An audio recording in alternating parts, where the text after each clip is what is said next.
ಕೃಪೆಯಿಂದ ನಾನು ಇವತ್ತು ಸಾಕ್ಯ ಮತ್ತು ಆತ್ಮನಿವೇದನದ ಎರಡು ವಿಷಯಗಳ ಬಗ್ಗೆ ಚರ್ಚೆ ಮಾಡ್ತಿದ್ದೇನೆ. ಸೊ ನಿಮ್ಮೆಲ್ಲರ ಆಶೀರ್ವಾದ ಮತ್ತು ಕೃಪೆ ನನ್ನ ಮೇಲಿರಲಿ. ಹರಿ ಬೋಲ್, Hare Krishna. This Sharanya class is also coming out very nicely. I have also involved in 5 to 6 episodes of it, and I'm really thankful for giving me this opportunity, and as much as possible I will do the justice for this class. Mataji, thank you very much. Om Namo Bhagavate Vasudevaya. Om Namo Bhagavate Vasudevaya. Om Namo Bhagavate Vasudevaya. Narayanam Namaskritya Naram Chaiva Narottamam Devim Saraswatim Vyasam Tato Jayam Udirayet. Nashtaprayeshu abhadreshu Nityam Bhagavata Sevaya. Bhagavati Uttama Shloke Bhaktir Bhavati Naishtaki. ಸಾಕ್ಯ ಮತ್ತು ಆತ್ಮನಿವೇದನ ಇವತ್ತಿನ topic. So ಈ ಎರಡು ನವವಿಧ ಭಕ್ತಿಯ ಕೊನೆಯ ಅಂಗವಾಗಿದೆ. ಇಲ್ಲಿಯವರೆಗೂ ನೀವು 7 ನವವಿಧ ಭಕ್ತಿಯಲ್ಲಿ 7 ಥರದ ಭಕ್ತಿಗಳನ್ನು ಕೇಳಿದ್ದೀರಿ. ಇವತ್ತು ನಾವು ಸಾಕ್ಯ ಮತ್ತು ಆತ್ಮನಿವೇದನದ ಬಗ್ಗೆ ತಿಳ್ಕೊಳ್ಳೋಕ್ಕೆ ಪ್ರಯತ್ನ ಪಡೋಣ. ಸೊ ನಾನು ಬರೀ ಥಿಯರಿ ಹೇಳಬಲ್ಲೆ ಅಷ್ಟೇ, ಪ್ರಾಕ್ಟಿಕಲ್ ಆಗಿ ಏನೂ ಅಭ್ಯಾಸ ಮಾಡಿಲ್ಲ ನಾನು ಜಾಸ್ತಿ. ಅದಕ್ಕೆ ನನ್ನನ್ನು ಸಹಿಸ್ಕೋಬೇಕು ಅಂತ ನೆನಪಿಸ್ಕೋತೀನಿ. ಸೊ ಕವಿರಾಜ್ ಗೋಸ್ವಾಮಿಗಳು ಹೇಳ್ತಾರೆ, ಎಲ್ಲ ಹಕ್ಕಿಗಳಿಗೂ ಅವಕ್ಕೆ ಆದ ರೆಕ್ಕೆಗಳಿದೆ, ಆದರೆ ಅದರ ಸಹಾಯದಿಂದ ಅವುಗಳು ತಮ್ಮಕ್ಕೆ ಆಗುವಷ್ಟು ಎತ್ತರ ಮತ್ತು ಅದರ ಗುರಿಯನ್ನು ಅದು ತಲುಪುತ್ತದೆ. ಗುಬ್ಬಚ್ಚಿ, ಪಾರಿವಾಳ, ಗರುಡ ಅದಕ್ಕೆ ಆಗುವಷ್ಟು ಅದರ ಶಕ್ತಿಯಾನುಸಾರ ಅವುಗಳು ಎತ್ತರಕ್ಕೆ ಹಾರುತ್ತದೆ. ಹಾಗೆ ನಾವು ನಮ್ಮ ಭಕ್ತಿಯಾನುಸಾರ ನಾವು ನಮಗೆ ಆಗುವಷ್ಟರಲ್ಲಿ ಕೃಷ್ಣನಲ್ಲಿ ಈ ನವವಿಧ ಭಕ್ತಿಯಲ್ಲಿ ಒಂದು ಯಾವುದಾದ್ರೂ ಒಂದನ್ನು, ಈ 9 ಲಿಮ್ಸ್ ಅಂತ ನಾವೇನ್ ಕರಿತೀವಿ, ಅದರಲ್ಲಿ ಒಂದನ್ನಾದ್ರೂ ನಾವು ಶ್ರದ್ಧೆಯಿಂದ ಭಕ್ತಿಯಿಂದ ಮಾಡಿದ್ರೆ ಸಾಕು, ನಾವು ಗೋಲೋಕಕ್ಕೆ ಹೋಗಕ್ಕೆ ದಾರಿ ಮಾಡ್ಕೋತೇವೆ. ಭಗವದ್ಗೀತೆಯಲ್ಲೂ ಹೇಳ್ತಾರೆ, ನಾವು ನಮ್ಮ ಶಕ್ತಿಯಾನುಸಾರ ಭಗವಂತನ್ನು ವೈಭೀಕರಿಸಬಹುದು ಅಂತ. ಅದರ ಅನುಸಾರವಾಗಿ ನಾನು ಇವತ್ತು ಈ ಪ್ರಯತ್ನವನ್ನು ಮಾಡುತ್ತಿದ್ದೇನೆ. ಸೊ ಈ ನವವಿಧ ಭಕ್ತಿಯಲ್ಲಿ ನಿಮಗೆ ಗೊತ್ತಿರೋ ಹಾಗೇನೆ, these 9 processes are accepted as pure devotional service. One who has dedicated his life to the service of Krishna through these 9 methods should be understood to be the most learned person, for he has acquired complete knowledge. So ಈ ನವವಿಧ ಭಕ್ತಿಯನ್ನು ನಾವು ಆದಷ್ಟುನುವೆ ಪ್ರಯತ್ನ ಪಟ್ರೆ ಮಾಡೋದಕ್ಕೆ, ಅದ್ರಲ್ಲಿ ಒಂದಲ್ಲಾದ್ರೂ ನಾವು ಚೆನ್ನಾಗಿ ಮಾಡಿದ್ರೆ ಸಾಕು, ನಾವು ಎಲ್ಲಾ ಥರದ ಜ್ಞಾನವನ್ನು ಪಡೆದಿರ್ತೇವೆ. ಇದನ್ನ ಯಾರು ನಮ್ಗೆ ಹೇಳ್ಕೊಟ್ಟವರು? ಫಸ್ಟ್ ಬರದೆ ಪ್ರಹ್ಲಾದ್ ಮಹಾರಾಜ್. ಸೊ ಪ್ರಹ್ಲಾದ್ ಮಹಾರಾಜ್ ಹೇಳ್ತಾರೆ, ಶ್ರವಣಂ ಕೀರ್ತನಂ ವಿಷ್ಣು ಸ್ಮರಣಂ ಪಾದ ಸೇವನಂ ಅರ್ಚನಂ ವಂದನಂ ದಾಸ್ಯಂ ಸಾಕ್ಯಂ ಆತ್ಮನಿವೇದನಂ ಇತಿ ಪುಂಸಾರ್ಪಿತ ವಿಷ್ಣು ಭಕ್ತಿಶ್ಚೇನ್ ನವ ಲಕ್ಷಣ ಕೀರ್ಯತೆ ಭಗವತೆ ಅದ್ಧ ತನ್ ಮನ್ಯೆ ಅದಿತಂ ಉತ್ತಮಂ ಅಂತ ಯಾರು ಹೇಳಿದ್ರು? ಪ್ರಹ್ಲಾದ್ ಮಹಾರಾಜ್. ಸೊ ಒಂದ್ಸಲಿ ಅವ್ರ ತಂದೆ ಹಿರಣ್ಯಕಶಿಪು, ನಿಮ್ಗೆಲ್ಲರಿಗೂ ಗೊತ್ತಿರೋ ಹಾಗೇನೆ ದೊಡ್ಡ ರಾಕ್ಷಸ. ಅವನು ಇಡೀ ವಿಶ್ವವನ್ನು ಆವಾಗ ಆಳ್ತಿದ್ದಾಗ ಅವನು ಎಲ್ಲರೂ ಅವನನ್ನು ಕೊಂಡಾಡ್ತಿದ್ರು. ಹೇಗೆ? ಪ್ರೀತಿಯಿಂದಲ್ಲ, ಆದ್ರೆ ಭಯದಿಂದ. ಹೀಗೆ ಒಂದಿನ ಪ್ರಹ್ಲಾದ್ ಮಹಾರಾಜರು ಗುರುಕುಲದಿಂದ ಅವ್ರು ತಮ್ಮ ಗುರುಗಳ ಜೊತೆ ಬರ್ತಾರೆ, ಚಂಡ ಮತ್ತೆ ಅಮರಕರ್ ಜೊತೆ. ಬಂದಾಗ ಅಲ್ಲಿ ಹಿರಣ್ಯಕಶಿಪು ಮಗನ್ನ ನೋಡಿ ತುಂಬಾ ಖುಷಿ ಪಟ್ಟು ಕರೆದು ತೊಡೆ ಮೇಲೆ ಕೂಡಿಸ್ಕೊಂಡು ಮುದ್ದಾಡಿ ಕೇಳ್ತಾರೆ, ಏನಂತ? ಈ ಎಲ್ಲಾ ಜ್ಞಾನಗಳಲ್ಲಿ ಉತ್ತಮವಾದ ಜ್ಞಾನ ಯಾವುದು ಮಗು? ಅದನ್ನ ನನಗೆ ಒಂಚೂರು ತಿಳಿಸಿ ಹೇಳು ಅಂತ ಹೇಳ್ತಾರೆ. ಆಗ ಪ್ರಹ್ಲಾದ್ ಮಹಾರಾಜರು ಹೇಳ್ತಾರೆ, ಅವ್ರ ಬಾಯಲ್ಲಿ ಯಾವಾಗ್ಲೂ ಓಂ ನಮೋ ಭಗವತೆ ವಾಸುದೇವಯ ಅಂತಾನೆ ಬರ್ತಿತ್ತು. ಸೊ ಅದನ್ನ ಹೇಳ್ಬಿಟ್ಟು ಅವರು ಇದನ್ನ ಶ್ಲೋಕವನ್ನು ಹೇಳ್ತಾರೆ. ಇದನ್ನ ಹೇಳಿದ ತಕ್ಷಣನೇ ಹಿರಣ್ಯಕಶಿಪುಗೆ ತುಂಬಾ ಕೋಪ ಬಂದ್ಬಿಡುತ್ತೆ. ಸೊ ಆವಾಗಿಂದ ನಿಮಗ್ ಗೊತ್ತು ಏನೇನಾಗತ್ತೆ ಪ್ರಹ್ಲಾದ್ ಮಹಾರಾಜರಿಗೆ. ಆದ್ರೂ ಅವರು ದೃಢವಾಗಿ ಇದನ್ನ ಪಾಲಿಸಿದ್ದಕ್ಕೆ ಅವರಿಗೆ ಏನು ಕೊನೆಯಲ್ಲಿ ಸಿಕ್ತು ಅಂತ. ಸೊ ನಾವು ಭಕ್ತಿಯನ್ನು ಮಾಡುವಾಗ ತುಂಬಾ ಕಷ್ಟಗಳು ಬರುತ್ತೆ, ಆದ್ರೆ ನಾವು ಅದನ್ನ ಭೇದಿಸಿ ನಾವು ಭಗವಂತನ ಪಾದಗಳನ್ನು ಗಟ್ಟಿಯಾಗಿ ಹಿಡ್ಕೊಂಡಾಗ ನಾವು ಭಗವಂತನ ಖಂಡಿತ ಕಾಣಬಹುದು. ನಮ್ಮ ಶ್ರದ್ಧೆ ನಿಷ್ಠೆಯನ್ನು ಭಗವಂತ ಪರೀಕ್ಷೆ ಮಾಡೋದಿಕ್ಕೆ ಒಂದೊಂದ್ಸಲಿ ಈ ತರ ಕಷ್ಟಗಳನ್ನು ಕೊಡ್ತಾನೆ. ಆದ್ರೆ ಪ್ರಹ್ಲಾದ್ ಮಹಾರಾಜರು ತುಂಬಾ ದೊಡ್ಡ ಭಕ್ತರು. ಅವರು ಅಮ್ಮನ ಹೊಟ್ಟೆಯಲ್ಲಿರುವಾಗ್ಲೇನೆ ಅವ್ರಿಗೆ ಈ ಒಂದು ಭಕ್ತಿ ಬೀಜ ನಾರದ್ ಮುನಿಗಳು ಕೊಟ್ಟಿರ್ತಾರೆ. ಸೊ ನಾವು ಇವತ್ತು ಸಾಕ್ಯಂ ಮತ್ತು ಆತ್ಮನಿವೇದನ ಬಗ್ಗೆ ತಿಳ್ಕೊಳ್ಳೋಕೆ ಪ್ರಯತ್ನ ಪಡೋಣ.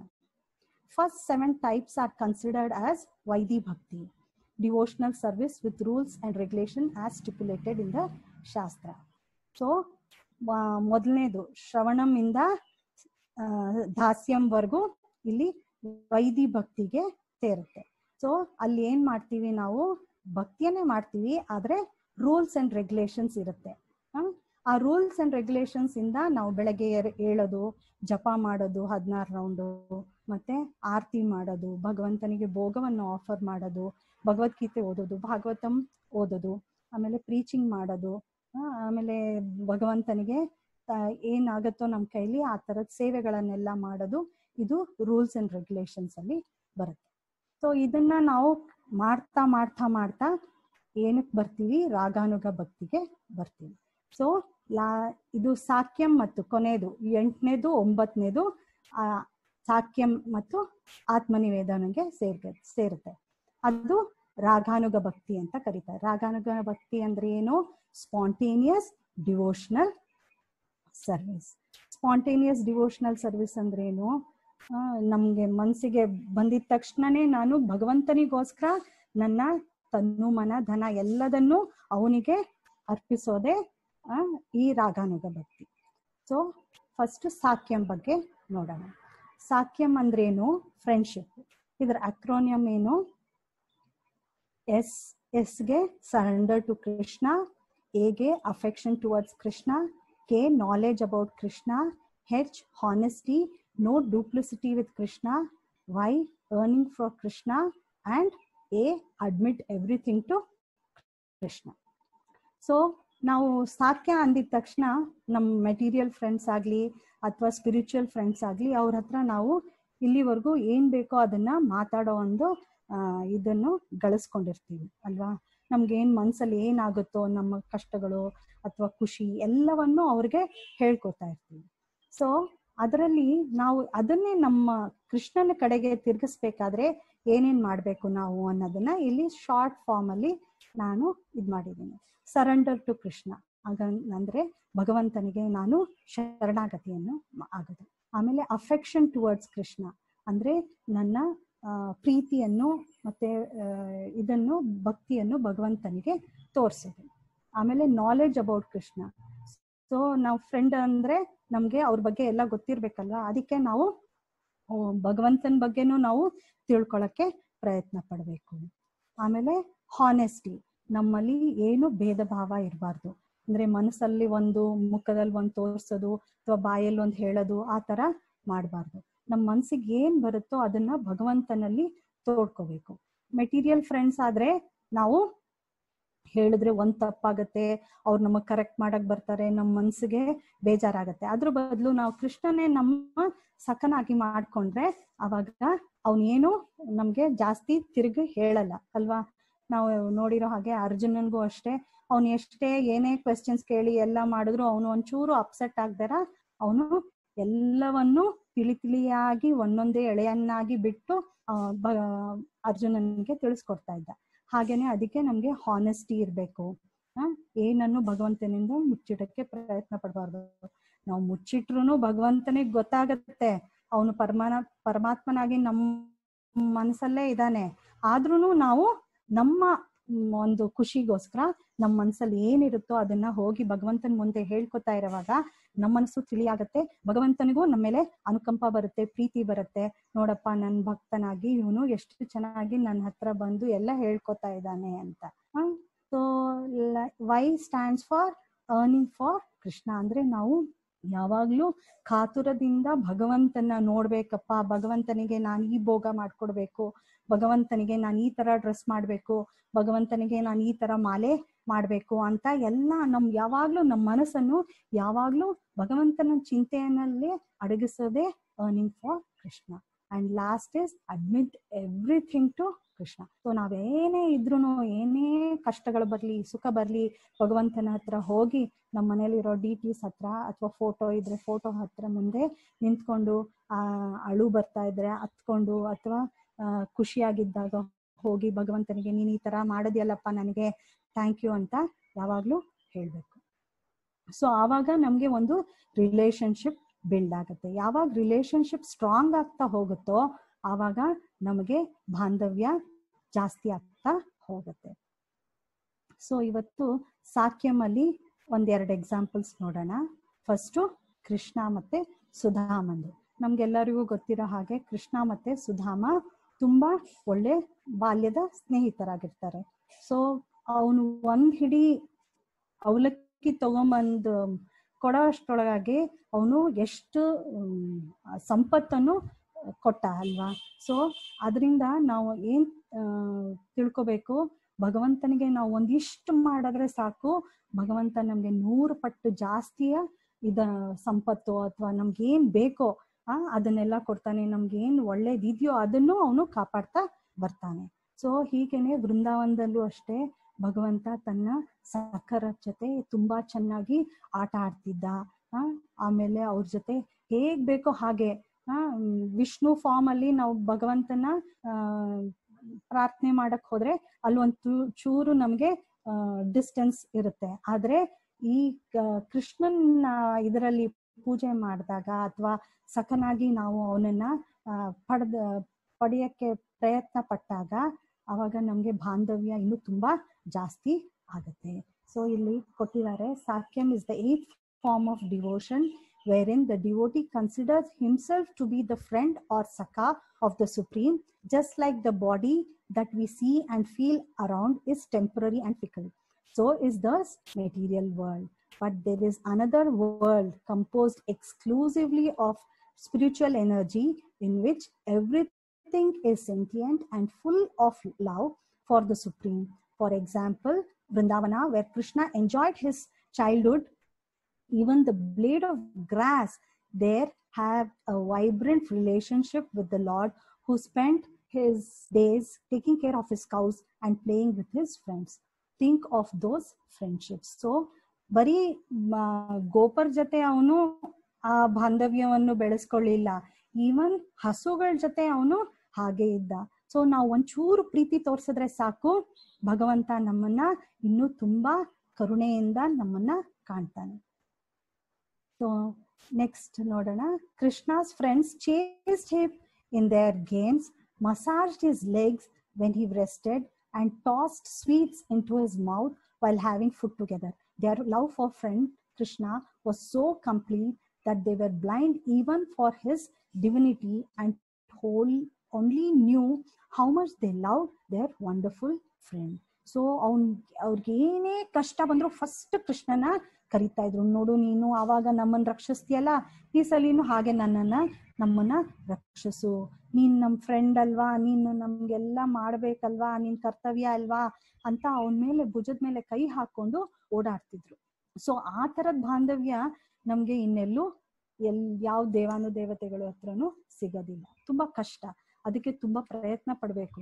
ಈ ನವವಿಧ ಭಕ್ತಿಯನ್ನು ನಾವು ಪ್ರಾಕ್ಟೀಸ್ ಮಾಡಿದಾಗ, ನಾವು ಬಾಂಧವ್ಯವನ್ನು ಭಗವಂತನಲ್ಲಿ ಬೆಳೆಸ್ಕೊಂಡಾಗ ಮಾತ್ರ ನಮ್ಗೆ ಈ ತರದ ಒಂದು ಅನುಭವ ಸಿಗಕ್ಕೆ ಸಾಧ್ಯ. ಸೊ ನೆಕ್ಸ್ಟ್ ಎಕ್ಸಾಂಪಲ್ ಯಾರು? ಅರ್ಜುನ.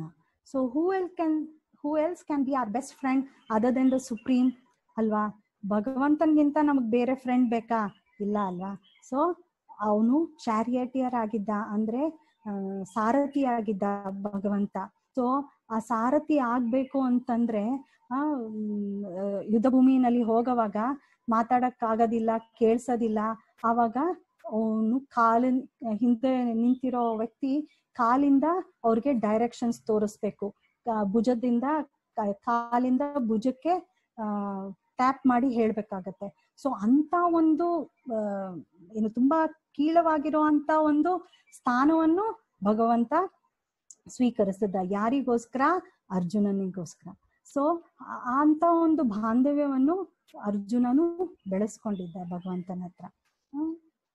ಸೊ ಇಲ್ಲಿ ನೆಕ್ಸ್ಟ್ ಸ್ಲೈಡ್ ಅಲ್ಲಿ ಹೇಳ್ತಾರೆ, when Krishna reveals his magnificent universal form to his friend Arjuna, he was aghast and stammered out an apology.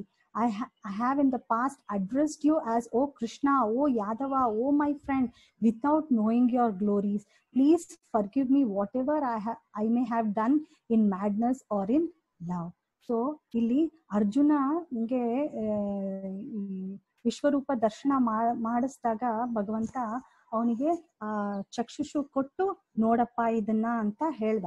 So ಇದನ್ನ ನೋಡಿದ ಅರ್ಜುನ ತುಂಬಾ ಇದು ತಳ್ಮಳಗೊಟ್ಬಿಟ್ಟ. ಅವನಿಗೆ ಏನಕ್ಕೆ? ಅವನಿಗೆ ಈಗ ಅಗಾಸವಾದ ಒಂದು ರೂಪವನ್ನು ನೋಡಕ್ಕೆ ಆಗ್ಲೇ ಇಲ್ಲ. ಸೊ ಅವನು ಕೇಳ್ಕೊಂಡ ಭಗವಂತನ, ನಾನು ನಿನ್ನನ್ನ ಯಾವ್ಯಾವ ರೀತಿ ಹೆಂಗೆಂಗ್ ಕರೆದಿದ್ದೀನಿ, ಹೇಗೆ ನಿನ್ ಜೊತೆ ನಡ್ಕೊಂಡಿದ್ದೀನಿ, ಅದನ್ನೆಲ್ಲ ಪ್ಲೀಸ್ ನೀನು ಮನಸ್ಸಲ್ಲಿಟ್ಕೋಬೇಡ, ನೀನು ನನ್ನನ್ನ ಕ್ಷಮಿಸ್ಬಿಡು, ನೀನು ಬರೀ ನನ್ನ ಒಂದು ಪ್ರೀತಿಯನ್ನು ಮಾತ್ರ ನೋಡು ಅಂತ ಭಗವಂತನಲ್ಲಿ ಹೇಳ್ದ. ಆದ್ರೂ ಭಗವಂತ ನಮ್ಮಲ್ಲಿ ಏನಾಗ್ತಾ ಇದೆ ಅಂತ ಭಗವಂತನಿಗೆ ಚೆನ್ನಾಗಿ ಗೊತ್ತಲ್ವಾ. ಸೊ ಅವನೇನು ಬೇಜಾರ್ ಮಾಡ್ಕೊಳ್ಳಿಲ್ಲ ಅರ್ಜುನ ಎಲ್ಲ ಹೇಳ್ದಾಗ. So Krishna was so familiar to Arjuna that he even asked Krishna to drive his chariot in the battle of Kurukshetra. And yet, when Arjuna became confused as he faced his relatives on the battlefield, he turned to his friend and charioteer for help. Because Arjuna had such a friendly rapport with the Lord, his turning to Krishna for instruction was a shift in the relationship. So, ಎಲ್ಲಾ ತರದ ಭಾವನೆಗಳನ್ನು ಅರ್ಜುನ ಭಗವಂತನ ಹತ್ರ ಹಂಚ್ಕೊಂಡಿದ್ದ. So ಅದಕ್ಕೆ ಸಾಕ್ಯವನ್ನು ರಾಗಾನುಗ ಭಕ್ತಿಗೆ ಸೇರಿಸಿದ್ದಾರೆ. So Krishna is so kind and merciful that in spite of such opulence, he played with Arjuna as a friend. Such is the transcendental loving reciprocation between the devotee and the Lord. So ಭಗವಂತ ಏನನ್ನೂ ಕೇಳೋದಿಲ್ಲ, ಬರೀ ನಮ್ಮ ಪ್ರೀತಿಯನ್ನು ಮಾತ್ರ ಕೇಳ್ತಾನೆ. ಅದನ್ನೇ ನಮ್ಗೆ ಕೊಡೋದು ಕಷ್ಟ. ಯಾಕೆಂದ್ರೆ ನಮ್ಮ ಪ್ರೀತಿ ಈ ಭೌತಿಕ ಜಗತ್ತಲ್ಲಿ ಹಂಚೋಗಿದೆ ಅಲ್ವಾ. ಸೊ ಆ ಹಂಚಿರೋ ಪಾರ್ಟ್ ಅಲ್ಲಿ ನಾವು ಭಗವಂತನಿಗೂ 1% ಕೊಡಕ್ಕೆ ನಮ್ಗೆ ಟೈಮು ಇಲ್ಲ, ಬುದ್ಧಿನೂ ಇಲ್ಲ. Although Arjuna had seen the opulence in Krishna's universal form, he could not forget the friendly relationship with him. This is the beauty of having an eternal friendship with the Lord. So, ವಿಶ್ವರೂಪ ದರ್ಶನ ಮಾಡಿದಾದ್ಮೇಲೂನುವೆ ಭಗವಂತನಿಗೆ ಅರ್ಜುನನಿಗೆ ಹೇಳ್ದ, ನಾನು ನಿನ್ ಸಖ್ಯನಾಗೆ ಇರಕ್ಕೆ ಇಷ್ಟಪಡ್ತೀನಿ ಅಂತ. Completely pure souls in the spiritual world enjoy a friendship with the Lord because they have no desire for anything else. So ಶುದ್ಧ ಭಕ್ತರು ಯಾವಾಗ್ಲೂ ಇಲ್ಲೇ ಇರ್ಲಿ, ಯಾವುದೇ ಬೇರೆ ಲೋಕದಲ್ಲಿ ಅವ್ರು ಏನ್ ಮಾಡ್ತಾರೆ, ಭಗವಂತನ ಫ್ರೆಂಡ್ನಾಗೆ ಸ್ವೀಕರಿಸ್ತಾರೆ. ಸೊ ಅವಾಗ ಏನು ತಾರತಮ್ಯ ಇರಲ್ಲ. ತಾರತಮ್ಯ ಇದ್ದಾಗ್ಲೇ ನಾನು ಬೇರೆ ತರ ನಡ್ಕೊಳ್ತೀನಿ ಅಲ್ವಾ. ಸೊ ಅದಕ್ಕೆ ಇಲ್ಲಿ ಈ ತರ ಹೇಳಿದ್ದಾರೆ. In the text Madhurashtakam it is stated, how sweet is the Lord's friendship with us, ಸಾಕ್ಯಂ ಮಧುರಂ. ಸೊ ಆ ಮಧುರಾಷ್ಟಕಂ ಅಲ್ಲಿ ಹೇಳ್ತಾ ಹೋಗ್ತಾರೆ, ಎಲ್ಲಾನು ಮಧುರ. ಭಗವಂತನ ಹತ್ರ ನಾವ್ ಯಾವ್ದೇ ತರ ಬಾಂಧವ್ಯ ಬೆಳೆಸ್ಕೊಳ್ಳಿ, ಅವನ ಹತ್ರ ಇರೋ ವಸ್ತು ಎಲ್ಲಾನು ಮಧುರ. So recognising that the Lord has already extended himself to us, it is left us to reciprocate his friendship. So ಇಲ್ಲಿ ಹೇಳ್ತಾ ಇದ್ದಾರೆ, ನಾವ್ ಏನೇ ಮಾಡ್ಲಿ, ನಾವ್ ಯಾವ ತರ ರೆಸಿಪ್ರೊಕೇಟ್ ಮಾಡ್ತೀವಿ ಭಗವಂತನ ಹತ್ರ, ಅದು ತುಂಬಾ ಮುಖ್ಯ. ಸೊ ನಮ್ಮ ಹತ್ರ ಏನೇ ಇರ್ಲಿ, ಅದನ್ನ ಭಗವಂತನ ಹತ್ರ ಬಾಂಧವ್ಯ ಬೆಳೆಸ್ಕೊಳ್ಳೋದು ತುಂಬಾ ಮುಖ್ಯ ಅಂತ. ಸೊ ನೆಕ್ಸ್ಟ್ ಸಾಕ್ಯಂ ಆಯ್ತು, ಆತ್ಮನಿವೇದನಂಗೆ ಹೋಗೋಣ. ಸೊ ಆತ್ಮನಿವೇದನಂಗೆ ಆಕ್ರೋನಿಯಂ ಮಾಡಿದ್ದೀನಿ. ಸೊ ಆತ್ಮ ಅನ್ನೋದಕ್ಕೆ always transcendentally meditating on Achyuta for eternal ಆನಂದ. ಯಾವಾಗಲೂ ನಾವು ಭಗವಂತನ ಒಂದು ದಿವ್ಯ ದೃಷ್ಟಿಯಿಂದ ನಾವು ಭಗವಂತನನ್ನು ಯಾವಾಗಲೂ ನಾಪಿಸ್ಕೋಬೇಕು. ಅವನ ದಿವ್ಯ ಗುಣಗಳನ್ನು ನಾಪಿಸ್ಕೋತಾ ಇರಬೇಕು. ಅವನನ್ನ ನಾವು ಚಾಂಟಿಂಗ್ ಮುಖಾಂತರ ಅವನ ಹತ್ರ ಇರೋ ಒಂದು ಎಟರ್ನಲ್ ಆನಂದವನ್ನು ನಾವು ಅನುಭವಿಸಬಹುದು. ಸೊ ನಿವೇದನಂ ಅಂದ್ರೆ fully surrendered soul. Constitutional position of the soul is ಜೀವೇರ ಸ್ವರೂಪ ಹಾಯ್ ಕೃಷ್ಣೇರ ನಿತ್ಯ ದಾಸ. ನಮ್ಮ ಸ್ವರೂಪ ಏನಾಗಿರ್ಬೇಕು? ನಾವು ಯಾವಾಗ್ಲೂ ಭಗವಂತನ ನಲ್ಲಿ ಸರೆಂಡರ್ ಆಗಿರ್ಬೇಕು. ನಾವು ಏನಂತ ಇರ್ಬೇಕು? ನಾವು ಸರ್ವೆಂಟ್ ರೂಪದಲ್ಲಿ ಭಗವಂತನ ಹತ್ರ ಇರಬೇಕು. ಅದು ತುಂಬಾ ಈಸಿ. ಯಾಕೆಂದ್ರೆ ಸರ್ವೆಂಟ್ ತರ ಇದ್ದಾಗ ಅವ್ರು ಏನ್ ಹೇಳ್ತಾರೋ ಅದನ್ನ ಮಾಡ್ಬಿಟ್ರೆ ಅಷ್ಟಕ್ಕೆ ಮುಗ್ದು ಹೋಗುತ್ತೆ. ನಮ್ ಬುದ್ಧಿ ಜಾಸ್ತಿ ಉಪಯೋಗಿಸೋ ಹಾಗಿಲ್ಲ. ಸೊ ಭಗವಂತ ಹೇಳ್ದಂಗೆ ನಾವು ಮಾಡ್ಬಿಟ್ರೆ ನನ್ ಬುದ್ಧಿ ಉಪಯೋಗಿಸ್ದಾರ ಅವನಿಗೆ ಮೆಚ್ಚುಗೆಗೆ ಇನ್ನೂ ಜಾಸ್ತಿಯಾಗಿ ನಾವು ಪಾತ್ರಕ್ಕೆ ಒಳಗಾಗ್ತೀವಿ. So soul when realizes its position, it will serve the Lord in the mood of Atmanivedanam. So ಇದು ತುಂಬಾ ಇಂಪಾರ್ಟೆಂಟ್. ನಮ್ಮ ಆತ್ಮಕ್ಕೆ ಗೊತ್ತಾಗ್ಬೇಕು ನಾವು ನನ್ನ ಪೊಸಿಷನ್ ಏನು, ನಾನು ಏನ್ ಮಾಡ್ಬೇಕು, ನಾನು ಈ ಲೋಕಕ್ಕೆ ಯಾಕೆ ಬಂದಿದ್ದೀನಿ, ಈ ಮನುಷ್ಯ ಜನ್ಮದಿಂದ ನಾನು ಏನ್ ಪಡ್ಕೋಬಲ್ಲೆ, ನಾನು ಎಲ್ಲಿ ಹೋಗ್ಬಲ್ಲೆ ಅನ್ನೋದನ್ನೆಲ್ಲ ನಾವು ನಾಲೆಡ್ಜ್ ಮುಖಾಂತರ, ಭಗವದ್ಗೀತೆ ಭಾಗವತಂ ಮುಖಾಂತರ ನಾವು ತಿಳ್ಕೊಳಕ್ಕೆ ಪ್ರಯತ್ನ ಪಡ್ಬೇಕು. ಸೊ ನಾವು ತಿಳ್ಕೊಂಡ್ರು ಓದಿ ಕಷ್ಟಪಟ್ಟು ಅರ್ಥ ಮಾಡ್ಕೊಳಕ್ ಹೋದ್ರೂ ಅರ್ಥ ಆಗೋದಿಲ್ಲ. ಯಾಕೆ ಅಂದ್ರೆ ನಮ್ಗೆ ಗುರುಗಳು ತುಂಬಾ ಮುಖ್ಯ. ಯಾವಾಗ ನಮ್ಗೆ ಗುರುಗಳು ಸಿಗ್ತಾರೋ, ಸರಿಯಾಗಿರೋ ಪರಂಪರೆನಲ್ಲಿ ಬಂದ ಗುರುಗಳನ್ನ ಹಿಡ್ಕೊಂಡಾಗ ಮಾತ್ರ ನಮ್ಗೆ ಇದು ಇನ್ನೂ ಚೆನ್ನಾಗಿ ಅರ್ಥ ಆಗುತ್ತೆ. ಸೊ ಆತ್ಮನಿವೇದನದಲ್ಲಿ 3 ಎಕ್ಸಾಂಪಲ್ಸ್ ಇದ್ದಾರೆ. ಅಂಬರೀಷ್ ಮಹಾರಾಜರು, ಬಲಿ ಮಹಾರಾಜರು ಮತ್ತು ರುಕ್ಮಿಣಿ ದೇವಿ ಆಫ್ ದ್ವಾರಕ. ಸೊ ನಮ್ಗೆ ಎಲ್ಲರಿಗೂ ಅಂಬರೀಷ್ ಮಹಾರಾಜರ ಕತೆ ಗೊತ್ತೇ ಇದೆ. ಆದ್ರೆ ನಾವು ಒಂದ್ ಸ್ವಲ್ಪ ಫಸ್ಟ್ ಬಲಿ ಮಹಾರಾಜರ ಬಗ್ಗೆ ತಿಳ್ಕೊಳಕ್ಕೆ. So today will just see what are the important qualities of Bali Maharaj. Bali Maharaj is one of the 12 Mahajans and he is the grandson of Prahalad Maharaj.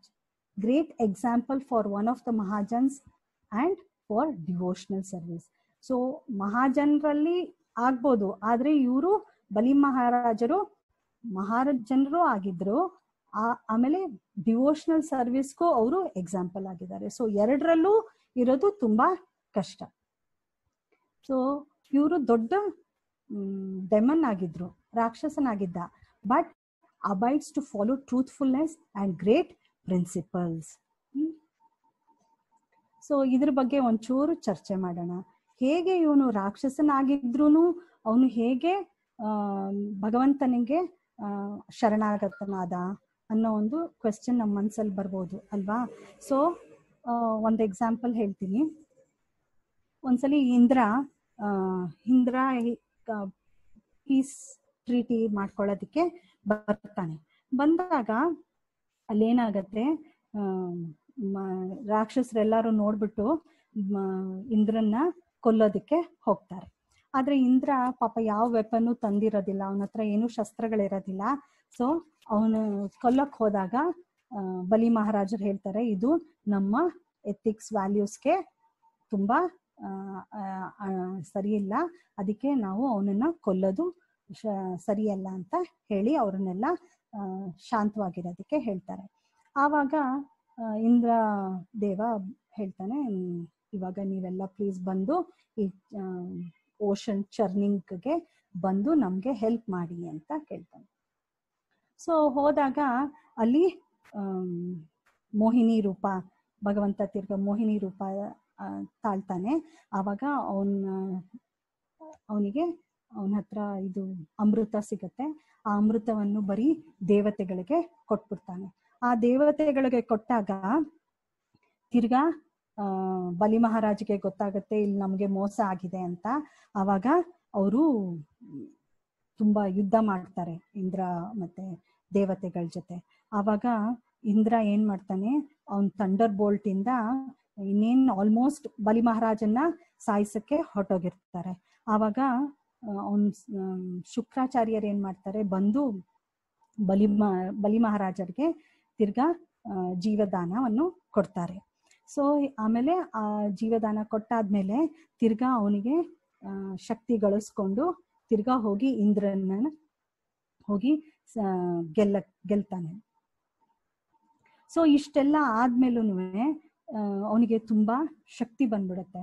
ಯಾವಾಗ ಅವನು ತುಂಬಾ ಚಾರಿಟಿ ಕೊಡ್ತಾನೆ, ಆಮೇಲೆ ಯಜ್ಞಗಳನ್ನು ಮಾಡ್ತಾನೆ, ಅವನಿಗೆ ಪವರ್ ಜಾಸ್ತಿ ಆಗೋಗುತ್ತೆ.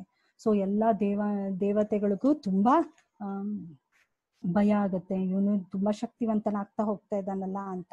ಸೊ ಆವಾಗ ಎಲ್ಲರೂ ಭಗವಂತನಿಗೆ ಪ್ರಾರ್ಥನೆ ಮಾಡಿದಾಗ ವಿಷ್ಣು ತಿರ್ಗಾ ವಾಮನ ರೂಪದಲ್ಲಿ ಬರ್ತಾನೆ. ಅದಿತಿ ಮತ್ತೆ ಕಶ್ಯಪನ ಮಗನಾಗಿ ಡ್ವಾರ್ಫ್ ಕುಬ್ಜ ರೂಪದಲ್ಲಿ ಬಂದಾಗ ಏನಾಗತ್ತೆ, ಗೊತ್ತಾಗತ್ತೆ ಅಲ್ಲ ಇವನು ಹೀಗೆ ಚಾರಿಟಿ ಎಲ್ಲ ಕೊಡ್ತಾ ಇದ್ದಾನೆ ಅಂತ. ಆವಾಗ ಒಂದಿನ ಬಲಿ ಮಹಾರಾಜರು ಹೋಗಿ ಬಲಿ ಮಹಾರಾಜರ ಹತ್ರ ಹೋಗಿ ವಾಮನ ದೇವ ಬ್ರಾಹ್ಮಣ ಇದರ ರೂಪದಲ್ಲಿ ಹೋಗಿ ಕೇಳ್ಕೊತಾರೆ, ನಂಗೆ ಹೀಗೆ 3 ಹೆಜ್ಜೆ ಕೊಡಪ್ಪ ಸಾಕು, ನನ್ಗಿನ್ನೇನು ಬೇಡ ಅಂತ. ಸೊ ಆವಾಗ ಬಲಿ ಮಹಾರಾಜರಿಗೆ ತುಂಬಾ ಸಂತೋಷ ಆಗೋಗುತ್ತೆ. ಏನಪ್ಪಾ ಯಾರ್ಯಾರು ಏನೇನೋ ಕೇಳ್ತಾ ಇದ್ದಾರೆ, ಆದ್ರೆ ನೀನ್ ಬರೀ 3 ಹೆಜ್ಜೆ ಕೇಳ್ತಾ ಇದೆಯಲ್ಲ, ಆಯ್ತು ಕೊಡ್ತೀನಿ ಅಂತ ಒಪ್ಕೊಂಡ್ಬಿಡ್ತಾನೆ. ಆವಾಗ ಅಲ್ಲಿದ್ದ ಶುಕ್ರಾಚಾರ್ಯರಿಗೆ ತುಂಬಾ ದಿವ್ಯ ದೃಷ್ಟಿ ಇರುತ್ತೆ. ಅವರು ಹೇಳ್ತಾರೆ, ಇವನು ಸಾಮಾನ್ಯದ ಬ್ರಾಹ್ಮಣ ಅಲ್ಲ, ನೀನು ಕೊಡಬೇಡ, ಅವನ ಹತ್ರ ಒಪ್ಕೋಬೇಡ ಏನದಕ್ಕೂ ಕೊಡೋದಕ್ಕೆ, ಚಾರಿಟಿ ಕೊಡೋದಕ್ಕೆ ಅಂತ ಹೇಳ್ತಾರೆ. ಆದ್ರೂನು ಬಲಿ ಮಹಾರಾಜರು ಅದನ್ನ ಕಿವಿ ಕೊಡೋದೇ ಇಲ್ಲ. ಅವರು ಮೀರಿ ನಾಯ್ತು, ನಿಂಗೇನ್ ಬೇಕೋ ಕೇಳು, ನಾನು ಕೊಡ್ತೀನಿ ಅಂತ ಹೇಳ್ತಾರೆ. ಸೊ ಇಲ್ಲಿವರೆಗೂ ಬಲಿ ಮಹಾರಾಜರು ರಾಕ್ಷಸನ್ ತರಾನೇ ವರ್ತಿಸ್ತಾ ಇರ್ತಾರೆ. ಯಾವಾಗ ವಾಮನ ದೇವದ ರೂಪ ನೋಡ್ತಾರೋ, 1 ಹೆಜ್ಜೆ 2 ಹೆಜ್ಜೆ ಆಯ್ತು, ಇನ್ 3ನೇ ಹೆಜ್ಜೆ ಎಲ್ಲಿಡ್ಬೇಕು ಅಂತ ಕೇಳಿದಾಗ ಆ ಸ್ವರೂಪವನ್ನು ನೋಡಿ ಬಲಿ ಮಹಾರಾಜರಿಗೆ ತುಂಬಾ ಜ್ಞಾನೋದಯವಾಗೋಗುತ್ತೆ. ಸೊ ನಾವ್ ಅನ್ಕೋಬಹುದು, ಹೆಂಗೆ ಇದು ತಕ್ಷಣನೇ ಇದು ಜ್ಞಾನೋದಯ ಆಯ್ತು, ಈ ರಾಕ್ಷಸರಿಗೂ ಜ್ಞಾನೋದಯ ಆಗ್ಬೋದೆ ಅಂತ.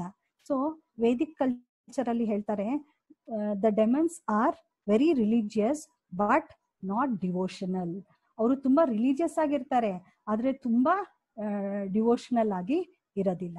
So the demons believe in the truth of Veda and the power of sacrifice. So ಅವ್ರು ಇನ್ನೇನನ್ನ ನಂಬಿರ್ತಾರೆ, ವೇದಗಳನ್ನ ನಂಬ್ತಾರೆ, ಆದ್ರೆ ಅದು ಸ್ಯಾಕ್ರಿಫೈಸ್ ಅಂದ್ರೆ ಯಜ್ಞಗಳು ಮತ್ತೆ ಚಾರಿಟಿ ಅದೆಲ್ಲ ಕೊಡೋದ್ರಲ್ಲೂ ಅವ್ರಿಗೆ ತುಂಬಾ ನಂಬಿಕೆ ಇರುತ್ತೆ.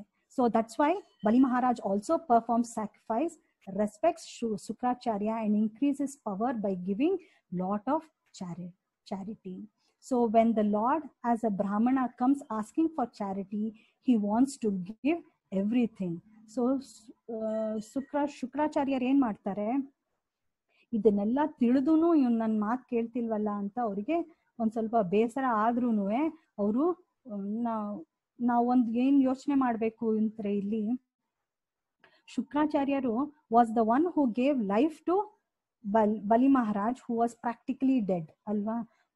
ನಾವು ಹೇಳ್ದಂಗೆ ಹೋದ್ಸಲಿ ಇಂದ್ರನ್ ಜೊತೆ ಯುದ್ಧ ಮಾಡಿದಾಗ ಅವನು ಆಲ್ಮೋಸ್ಟ್ ಸತ್ತೇ ಹೋಗಿದ್ದ ಅಂತ ಅವನಿಗೆ ಜೀವದಾನ ಮಾಡಿದ್ದಾರೆ. ಆಮೇಲೆ and after the guidance of Shukracharya he performed yagnas and was able to conquer back Indra.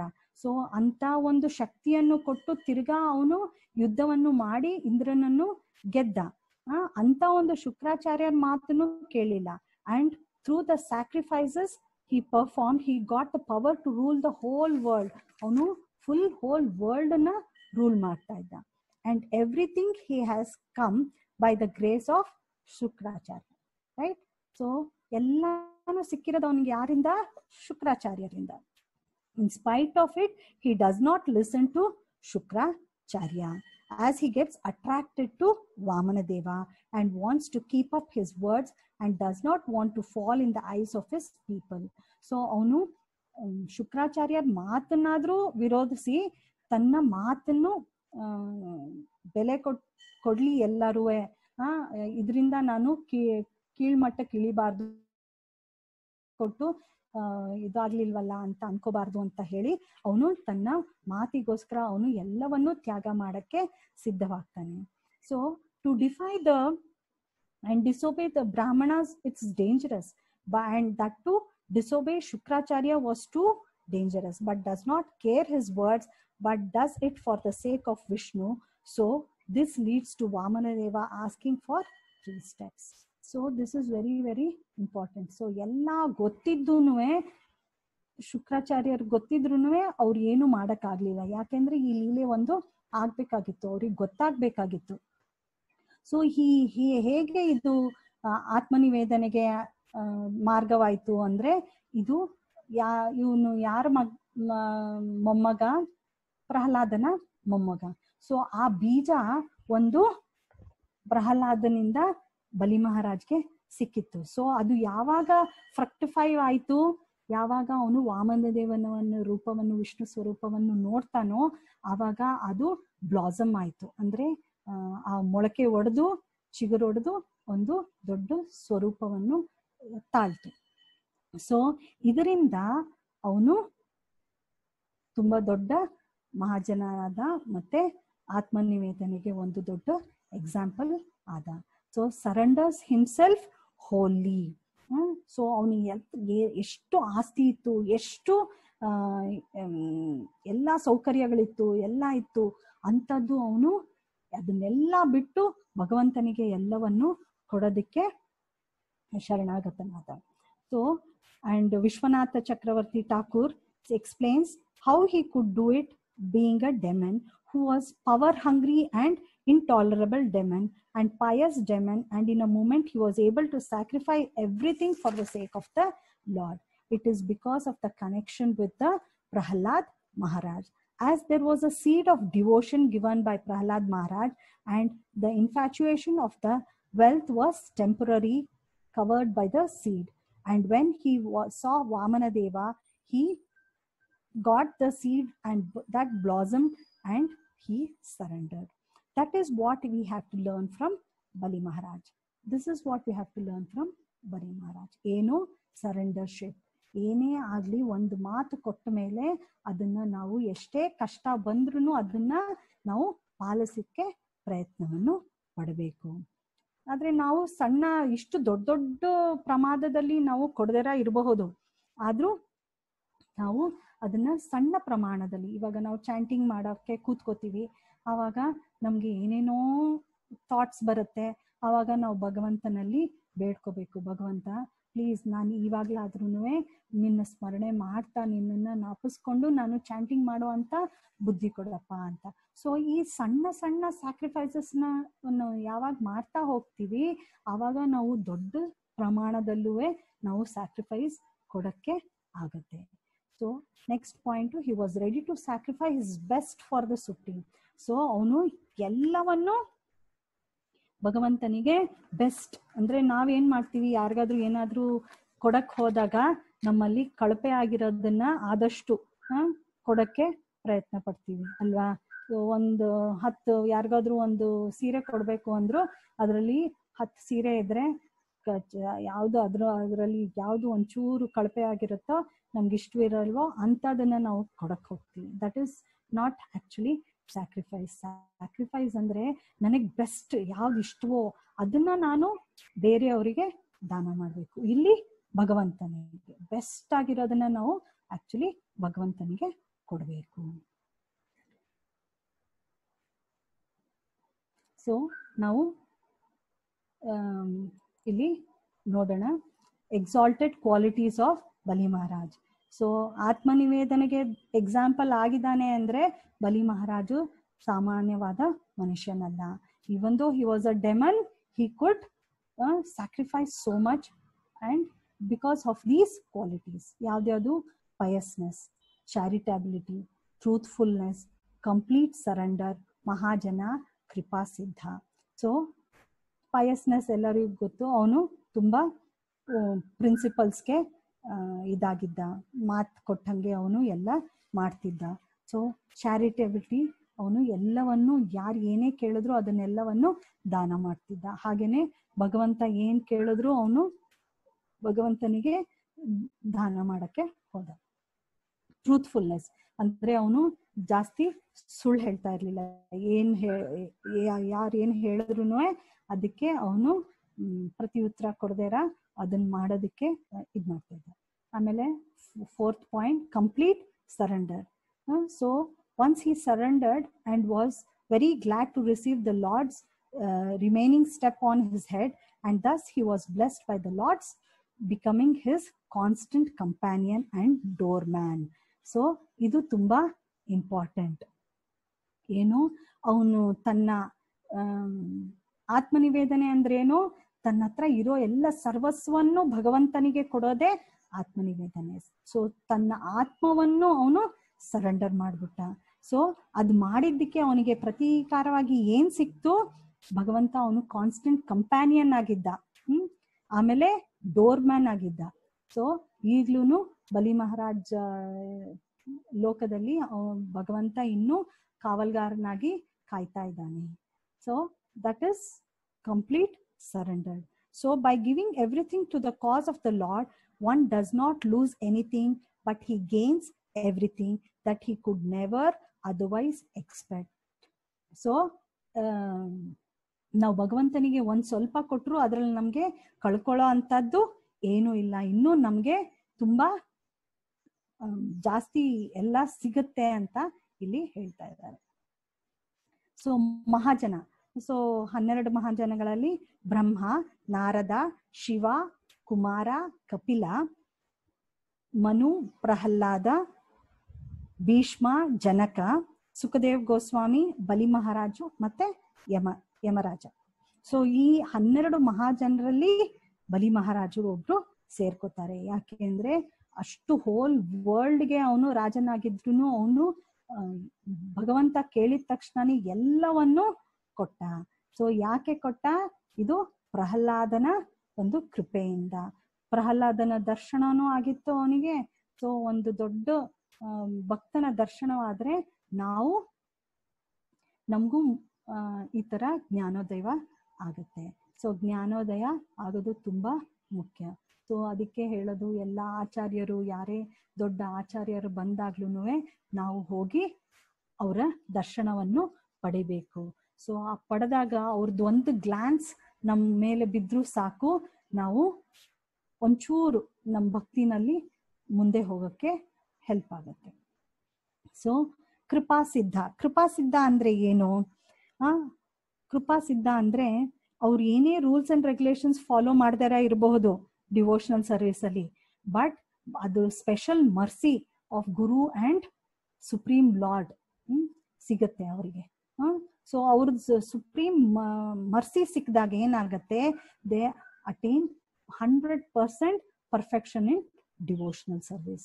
So Bali Maharaj, by the grace of Prahlad Maharaj, got the seed of devotional service, and when that seed developed, he achieved the ultimate fruit of that service of love of Godhead immediately upon the appearance of Lord Vamana Deva. So ಕೃಪಾ ಸಿದ್ಧ ಅಂದ್ರೆ ನಾವೇನೇ ಮಾಡದೇ ಇರ್ಬೋದು. ಬಲಿ ಮಹಾರಾಜು ಮೊದಲು ಏನೇ ಮಾಡ್ತಾ ಇರ್ಬೋದು ಭಗವಂತನಿಗೆ ಡಿವೋಷನಲ್ ಸರ್ವಿಸ್, ಬಟ್ ಅವ್ರದ್ದು ಒಂದು ಗ್ಲಾನ್ಸ್ ಏನಂತೀವಿ, ಅವ್ರದ್ದು ಒಂದು ನಮ್ಮ ಮೇಲೆ ಕೃಪೆ ಬಿದ್ದಾಗ ನಮ್ಗೆ ಆ ಅನುಭವ, ಪರ್ಫೆಕ್ಷನಿಸ್ಟ್ ಆಗುವಂತ ಒಂದು ಅನುಭವ ಸಿಗತ್ತೆ. ಸೊ ಇದೆಲ್ಲ ಕ್ಯಾರೆಕ್ಟರಿಸ್ಟಿಕ್ಸು ಬಲಿ ಮಹಾರಾಜಲ್ಲಿ ಇದ್ದಿದ್ದಕ್ಕೆ ಅವರು ದೊಡ್ಡ ಮಹಾಜನರಾಗಕ್ಕೆ ಮತ್ತೆ ಆತ್ಮನಿವೇದನೆಗೆ ಒಂದು ದೊಡ್ಡ ಎಕ್ಸಾಂಪಲ್ ಆಗ್ಲಿಕ್ಕೆ ಸಾಧ್ಯ ಆಯ್ತು. ಸೊ ಇದೆಲ್ಲ ಆದ್ಮೇಲೆ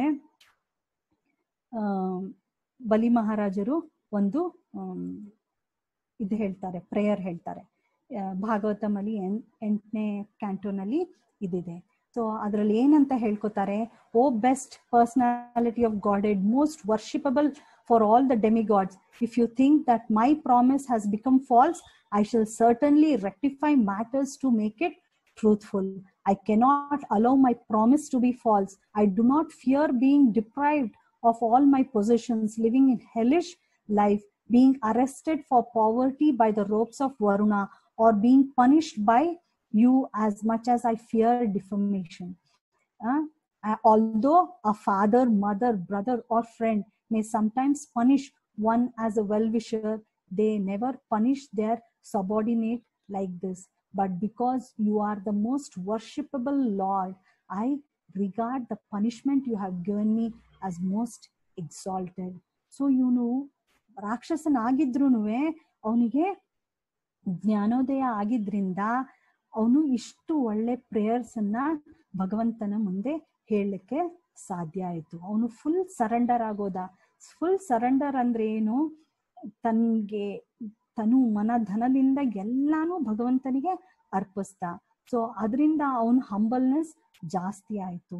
ಹಂಬಲ್ನೆಸ್ ಜಾಸ್ತಿ ಆದಾಗ ನಾನು ನಿನ್ನ ಸೇವಕ ಅನ್ನೋ ಒಂದು ಮನೋಭಾವನೆ ಬರುತ್ತೆ. ಆ ಮನೋಭಾವನೆ ಬರೋದು ತುಂಬಾ ಕಷ್ಟ. ಸೊ ಅಂತ ಮನೋಭಾವನೆ ಯಾರಿಗ್ ಬಂತು? ಬಲಿ ಮಹಾರಾಜರಿಗೆ ಬಂತು. This was the sense of abnegation with which Bali Maharaj offered himself to Lord Vamana.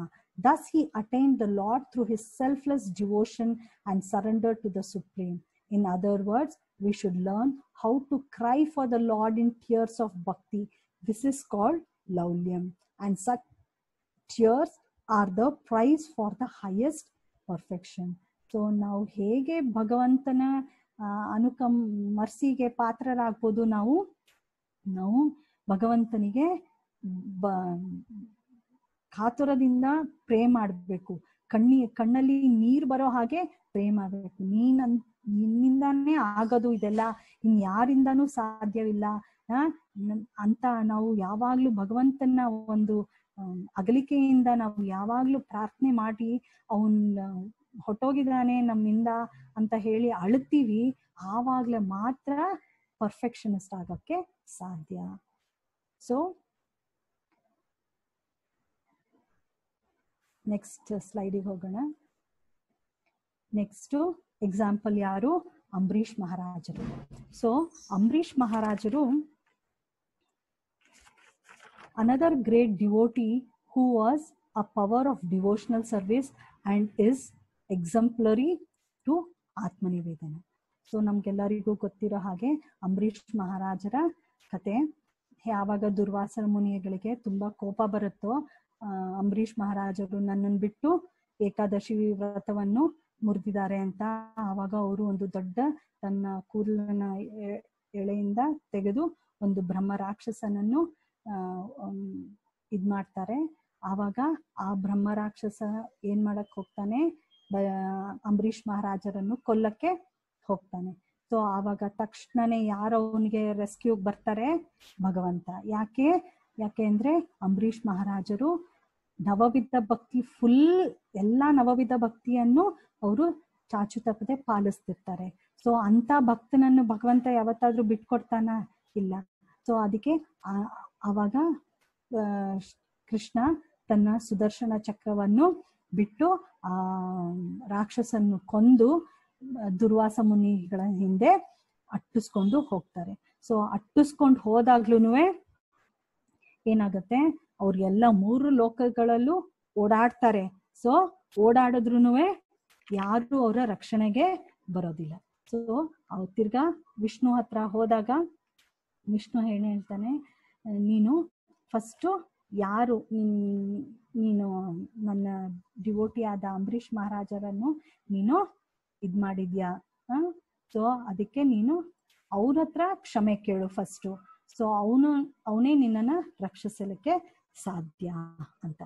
So ಅವಾಗ ತಕ್ಷಣನೇ ದುರ್ವಾಸ ಮುನಿಗಳು ಓಡೋಗ್ತಾರೆ. ಯಾರ ಹತ್ರ ಬರ್ತಾರೆ? ಅಂಬರೀಷ್ ಮಹಾರಾಜರ ಹತ್ರ ಬಂದು ಕ್ಷಮೆಯನ್ನು ಬೇಡಿದ ತಕ್ಷಣ ಅವನು ದೊಡ್ಡ ಡಿವೋಟಿ ಅಂಬರೀಷ್ ಮಹಾರಾಜರು. ನಮ್ಮ ತರ ಆಯ್ತು ಬಿಡಪ್ಪ ಅಂತ ಹೇಳಿ ಇನ್ನೊಂದ್ಸಲಿ ಹೀಗ್ ಮಾಡ್ಬೇಡ ಅಂತೆಲ್ಲ ಹೇಳಿಲ್ಲ. ಅವರು ಓಡೋಗಿ ದುರ್ವಾಸ ಮುನಿಗಳೇ, ನೀವೆಷ್ಟು ದೊಡ್ಡ ಗುರುಗಳು, ನೀವ್ ಹೀಗ್ ನನ್ ಮುಂದೆ ಹೀಗೆ ಗೋಗರ್ಕೋಬಾರ್ದು, ನೀವೇನು ಮಾಡಿಲ್ಲ, ಬನ್ನಿ ನಾನ್ ನಿಮ್ಮನ್ನ ರಕ್ಷಿಸ್ತೀನಿ ಅಂತ ಹೇಳಿ ಅವರನ್ನ ರಕ್ಷಿಸ್ತಾರೆ. ಸೊ ಹೇಗೆ ಒಂದು ಅರಣ್ಯದಲ್ಲಿ ಕಾಡ್ಗಿಚ್ಚು ಸ್ಟಾರ್ಟ್ ಆದಾಗ ಈ ಪಾಯ್ಸನಸ್ ಸ್ನೇಕ್ಸ್ ಏನ್ ಹೇಳ್ತಾರೆ, ಅದು venomous snakes loses its power in front of the blazing fire. So ಹಾಗೇನೆ ದುರ್ವಾಸ ಮುನಿಗಳು ತಮ್ಮ ಎಲ್ಲಾ ಇದನ್ನು ಕಳ್ಕೊಂಡ್ಬಿಟ್ರು. ಸಿಮಿಲರ್ಲಿ ದುರ್ವಾಸ ಮುನಿ's pride was smashed by the fury of devotional service of Ambrish Maharaj. It is very interestingly to note how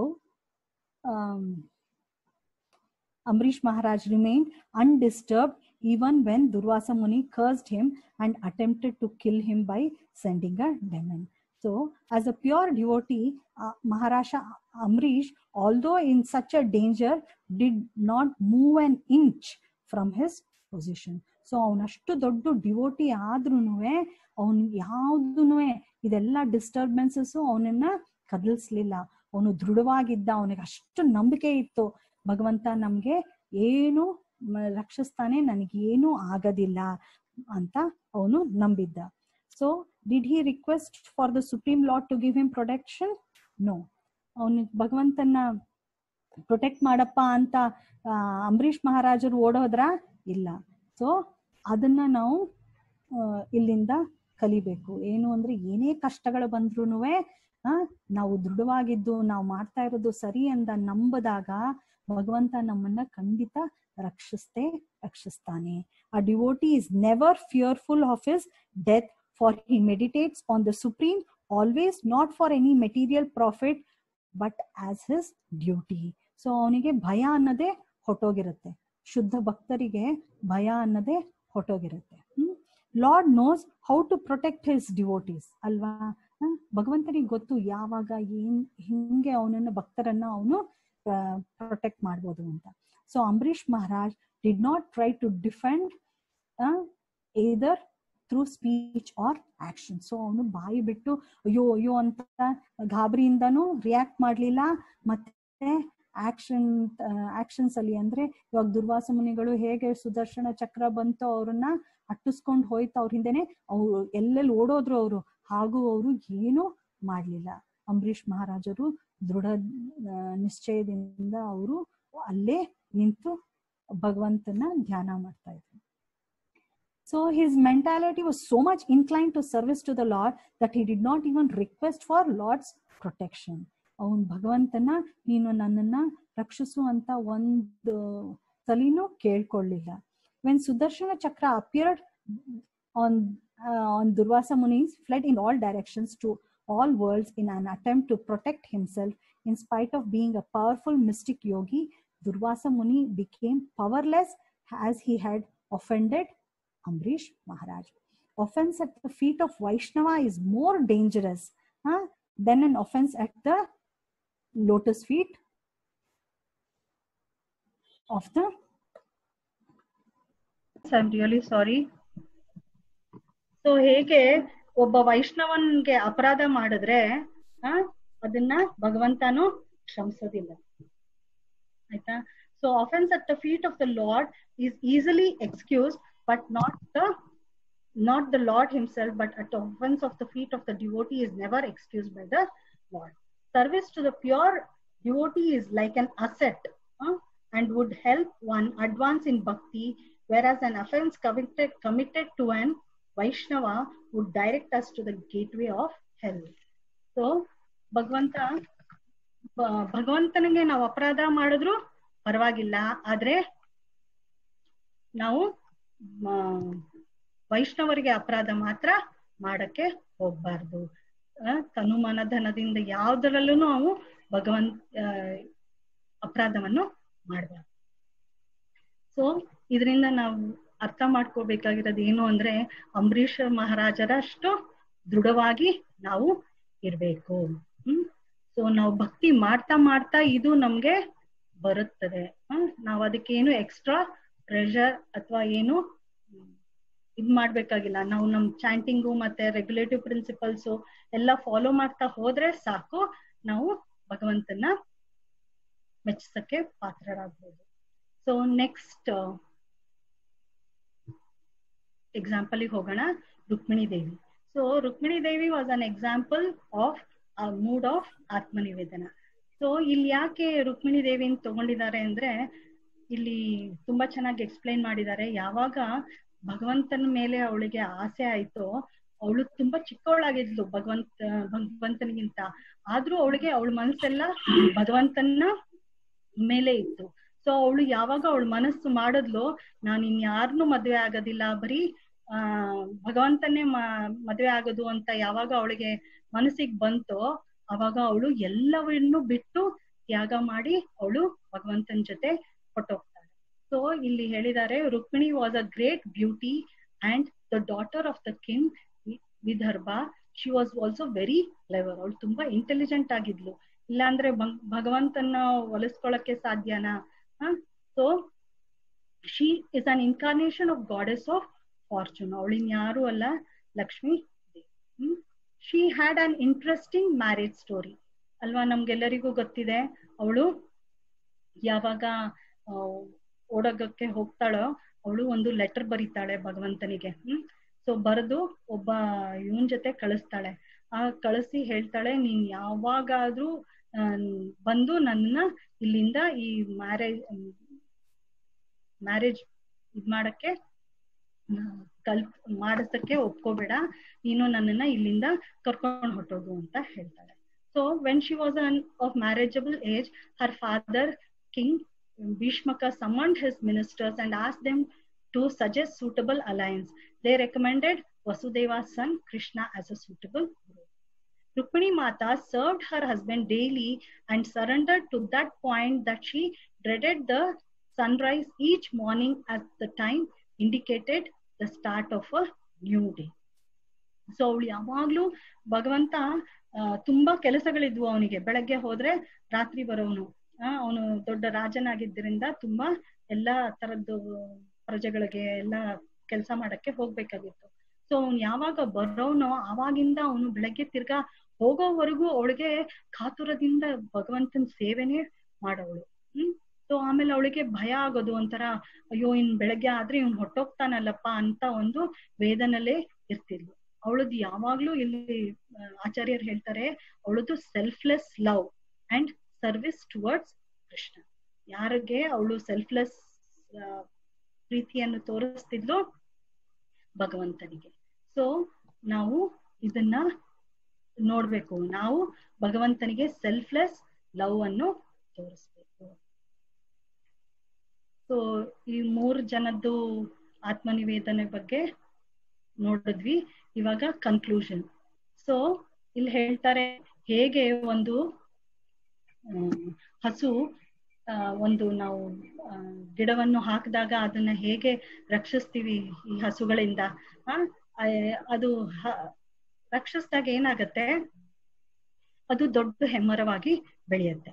so ಅದು ಅವಳೆ ಎಷ್ಟು ಜನಕ್ಕೆ ನೆರಳು ಮತ್ತೆ ಹಕ್ಕಿಗಳಿಗೆ ಇರೋದಕ್ಕೆ ಜಾಗ ಎಲ್ಲ ಕೊಡುತ್ತೆ ಅಲ್ವಾ. ಆದ್ರೆ ಒಂದು ಸ್ಟ್ರಗ್ಲಿಂಗ್ ಪೀರಿಯಡ್ ಅಂತ ಇರುತ್ತೆ. ಒಂದು ಚಿಕ್ಕ ಸಸಿಯಿಂದ ಅದು ದೊಡ್ಡ ಹೆಮ್ಮರವಾಗುವವರೆಗೂ ಅದು ತುಂಬಾ ಕಷ್ಟಗಳನ್ನು ಅನುಭವಿಸ್ಬೇಕಾಗತ್ತೆ. ಜೋರ್ ಬಿಸಿಲು, ಮಳೆ, ಗಾಳಿ ಮತ್ತೆ ಈ ಬೇರೆ ಪ್ರಾಣಿಗಳಿಂದೆಲ್ಲ. ಅದೇ ಹಾಗೇನೆ ನಮ್ಮ ಲೈಫಲ್ಲೂ ಅಷ್ಟೇ, ನಮ್ಮ ಭಕ್ತಿಯಲ್ಲಿ ನಮ್ದು ಭಕ್ತಿ ಲತಾ ಬೀಜ ಅಂತ ಹೇಳ್ತೀವಿ ಅಲ್ವಾ. ಸೊ ಆ ಭಕ್ತಿ ಬೀಜದ ರೂಪದಲ್ಲಿ ಇದ್ದು ಅದು ಮೊಳಕೆ ಹೊಡೆದು ಕಾಳಿಂದ ಮೊಳಕೆ ಹೊಡೆದು ಅದು ತುಂಬಾ ದೊಡ್ಡ ಬಳ್ಳಿಯಾಗಿ ಭಗವಂತ ಪಾದ ಸೇರೋವರೆಗೂ ನಾವು ನಮ್ಮ ಭಕ್ತಿಯನ್ನು ಶ್ರದ್ಧೆಯಿಂದ ನಿಷ್ಠೆಯಿಂದ ಮಾಡ್ತಾ ಇರ್ಬೇಕಾಗತ್ತೆ. ಸೊ ಅಂತ ಭಕ್ತಿ ಲತಾ ಹೇಗೆ ಬೆಳಿಬೇಕು ಅಂದ್ರೆ, ಎಷ್ಟೊಂದ್ ಕಷ್ಟಗಳು ಬಂದೇ ಬರುತ್ತೆ ನಮ್ಮ ಜೀವನದಲ್ಲೂ. ಆದ್ರೂನು ನಾವು ಏನ್ ಮಾಡ್ಬೇಕು, ಅದನ್ನೆಲ್ಲ ಸಹಿಸ್ಕೊಂಡು ನಾವು ಮುಂದೆ ಭಗವಂತನ ಪಾದವನ್ನು ಬಿಡದೆ ನಾವು ಅವನಿಗೆ ನಮ್ಮ ಈ ನವವಿಧ ಭಕ್ತಿಯಲ್ಲಿ ಯಾವ್ದಾದ್ರೂ ಒಂದನ್ನು ಸರಿಯಾಗಿ ಹಿಡಿದು ಮಾಡಿದಾಗ ನಾವು ಚೆನ್ನಾಗಿ ಭಕ್ತಿಯಲ್ಲಿ ಮುಂದೆ ಬರ್ಬೋದು. Likewise, when our devotion is in its initial stage, the ill effects of the material world affect to us to a great extent. But when we continue to involve ourselves in various forms of bhakti with patience and perseverance, we soon become strong enough and the ill effects of the material world do not affect us anymore. So ಮರಕ್ಕೆ ಏನಾದ್ರೂ ಮಾಡಕ್ ಸಾಧ್ಯನಾ? ಇಲ್ಲ ಅಲ್ಲ. ಹಾಗೇನೆ ನಾವುನು ನಮ್ಮ ಭಕ್ತಿಯಲ್ಲಿ ದೃಢವಾಗಿ ಇದ್ದಾಗ ಏನೇ ಕಷ್ಟಗಳು ಬಂದ್ರು ಅದನ್ನು ಎದುರಿಸಿ ನಾವು ನಿಂತಾಗ ಮಾತ್ರ ನಾವು ಭಕ್ತಿಯನ್ನು ಮಾಡಕ್ಕೆ ಸಾಧ್ಯ. ಸೊ ಇಲ್ಲಿ ಕನ್ಕ್ಲೂಷನ್ ಅಲ್ಲಿ ಇನ್ನೊಂದೇನ್ ಹೇಳ್ಬೋದು, one should surrender to the Lord as much as an animal purchased from the market surrenders to its master. Such an animal never think of his maintenance because he knows that his master will look after him. So ಇಲ್ಲಿ ಎಷ್ಟು ಚೆನ್ನಾಗಿ ಹೇಳಿದ್ದಾರೆ, ನನಗಿದು ತುಂಬಾ ಇಷ್ಟ ಆಯ್ತು. ಅದಕ್ಕೆ ನಿಮಗಳ ಹತ್ರನೂ ಹಂಚ್ಕೊಳ್ಳಕ್ಕೆ ಪ್ರಯತ್ನ ಪಟ್ಟೆ. ಏನು ಅಂದ್ರೆ ಇವಾಗ ಹಸುವನ್ನು ಒಂದು ಕೊಂಡ್ಕೊಂಡ್ ಬಂದ್ರುನುವೆ ನಾವು ಅಥವಾ ಯಾವುದೇ ಬೇರೆ ಪ್ರಾಣಿಯನ್ನು ಮಾರ್ಕೆಟ್ ಇಂದ ಕೊಂಡ್ಕೊಂಡ್ ಬರ್ತೀವಿ, ಅದನ್ನು ನಾಯಿನೋ ಯಾವ್ದನೋ ಅವಾಗ ಕೊಂಡ್ಕೊಂಡ್ ಬಂದಾಗ ಅದಕ್ಕೆ ಏನಾದ್ರೂ ಬೇರೆ ಯೋಚನೆಗಳಿರುತ್ತಾ? ಇಲ್ಲ, ನನ್ನ ಮಾಸ್ಟರ್ನ ಹೇಗೆ ಪ್ಲೀಸ್ ಮಾಡ್ಬೇಕು ಅನ್ನೋದಿರತ್ತೆ ಹೊರತು ಅವನ್ ಎಲ್ಲಾ ನನ್ನ ಕಷ್ಟ, ನನಗೆ ಊಟ ತಿಂಡಿ ಎಲ್ಲವನ್ನು ಅವನೇ ನೋಡ್ಕೋತಾನೆ, ನನ್ನನ್ನು ಚೆನ್ನಾಗಿ ಇಟ್ಟಿರ್ತಾನೆ ಒಂದು ಭಾವನೆ ಅದಕ್ಕೆ ಇದ್ದೇ ಇರುತ್ತೆ. ಅದೇನು ಕಷ್ಟ ಪಡೋದಿಲ್ಲ. ಸೊ ಹಾಗೇನೆ ನಾವು ಯಾವಾಗ ಭಗವಂತನಿಗೆ ಸರೆಂಡರ್ ಆಗ್ತೀವೋ ಅವಾಗ ನಮಗೂನು ಏನು ಯೋಚನೆಗಳು ಇರೋದಿಲ್ಲ. ಅವನು ಇಟ್ಟಂಗೆ ಭಗವಂತ ನಾನು ಇರ್ತೀನಿ ಅಪ್ಪ ಅನ್ನೋ ಒಂದು ಮನೋಭಾವನೆ ಬೆಳೆಸ್ಕೊತಾ ಹೋಗ್ಬೇಕು ನಾವು. ಸೊ ಏನೇ ಬರ್ಲಿ ನಮ್ಗೆ ಕೃಷ್ಣನೇ ಎಲ್ಲದಕ್ಕೂ ರಕ್ಷಣೆ ಅನ್ನೋ ಒಂದು behind the mind, we should always be prepared for it. A soul totally surrendered to the Supreme Lord is similarly never anxious for his maintenance. Srila Sanatana Goswami gives further symptoms of full surrender in Haribhakta Vilasa.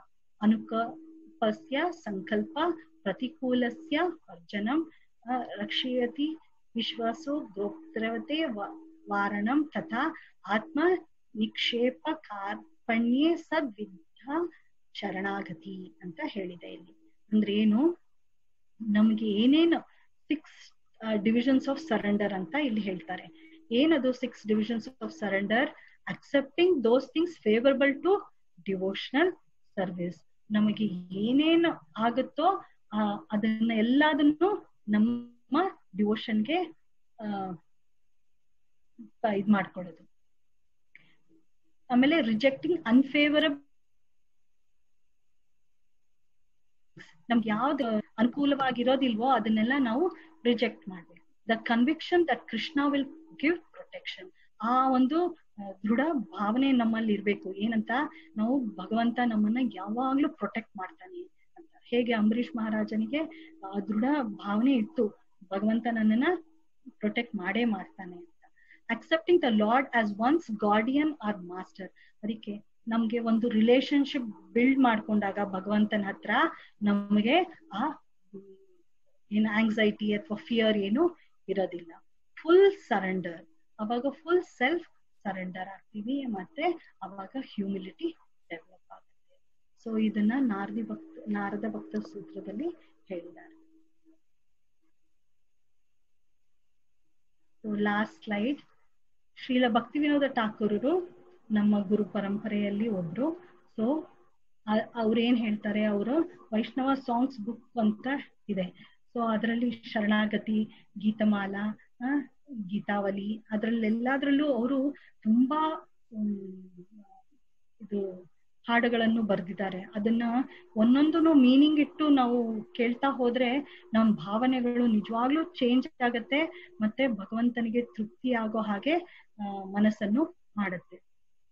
So ಅಂತ ಒಂದು ಹಾಡಿನಲ್ಲಿ ಇವ್ರು ಬರೆದಿದ್ದಾರೆ, ಏನಂತ, my mind, my household affairs, my body, whatever is in my possession, my dear lord, I offer to you your service. Now you can do with them as you like. You are the supreme possessor of everything. So if you like, you can kill me, or if you like, you can give me protection. All authority belongs to you.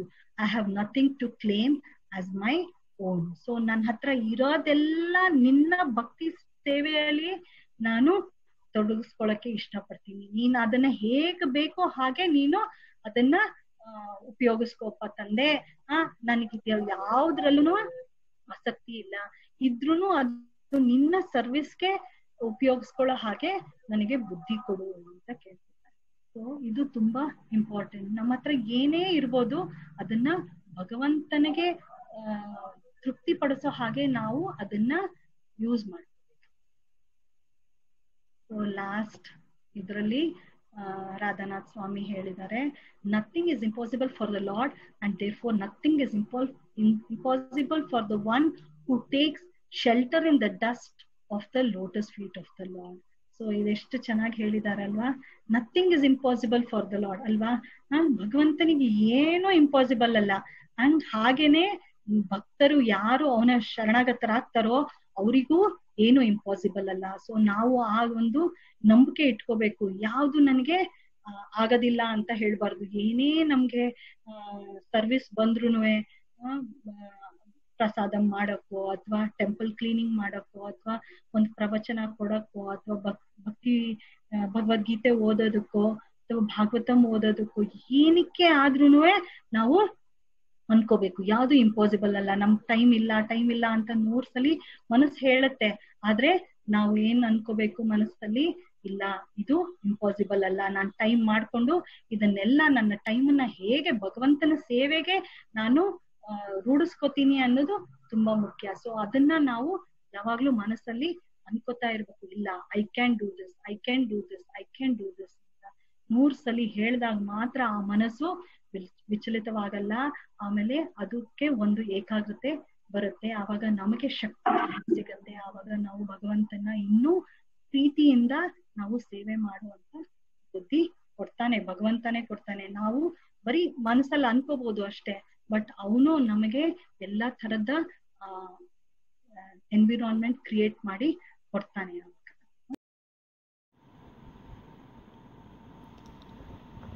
Hare Krishna. ಇವಾಗ ನಾವು ತಿಳ್ಕೋಬೇಕು, ಇವಾಗ ಪ್ರಾಕ್ಟಿಕಲ್ಲಾಗಿ ನಾವು ಹೇಗೆ ಇದನ್ನು ಪಾಲಿಸಬೇಕು ಅಂತ. So when we do devotional service it should be rendered with love. ಅಂದರೆ ನಾವು ಏನೇ ಭಕ್ತಿ ಸೇವೆ ಮಾಡಿದ್ರೆ ಅದನ್ನು ನಾವು ಪ್ರೀತಿಯಿಂದ ಭಗವಂತನಿಗೆ ಮಾಡಬೇಕು. ಕೃಷ್ಣ ಫಲಪ್ರದಾಯಕ. ಅಂದರೆ ನಾವು ಏನೇ ಕರ್ಮಗಳನ್ನು ಮಾಡಿದ್ರೂ ಅವನು ಅದಕ್ಕೆ ಫಲಗಳನ್ನು ಕೊಡ್ತಾನೆ. ಸೊ ಪ್ರಭುಪಾದರು ಇಲ್ಲಿ ಹೇಳ್ತಾರೆ, ಈ ಕಂಡೀಷನಲ್ಲಿ ಕೃಷ್ಣ ಇನ್ನೇನು ಕೇಳಲ್ಲ, ಬರೀ ನಾವು ಒಳ್ಳೆ ಕರ್ಮಗಳನ್ನು ಮಾಡಬೇಕು ಅಂತ ಕೇಳ್ತಾನೆ.